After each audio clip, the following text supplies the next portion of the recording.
Hello, I wanted to talk to you about the assignment, Part 3, Parts of the Constitution.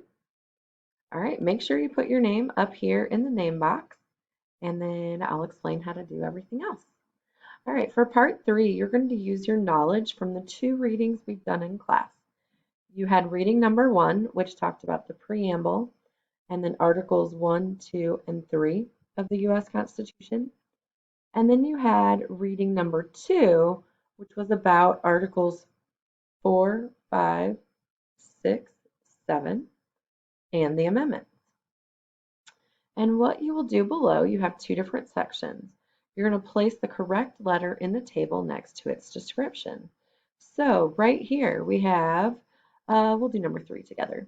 Creates the three branches of the U.S. government, legislative, executive, judicial. So we have option A, which is Articles 1, 2, and 3. You have option B, which is Article 4, or you have option C, Article 5. So in this space next to the one about the branches of government, you'll put either A, B, or C. And then you have the second table where you're going to have descriptions of Article 6, Article 7, and the amendments. So down here, you will choose what letter goes with each description. Once again, you can reference readings number 1 and 2. We did them in class. I have them linked in the directions for you as well. So if you need any help, use your readings, ask your teacher for help. If it's not during class time, you can join my office hours or you can send me a message. All right, talk to you soon.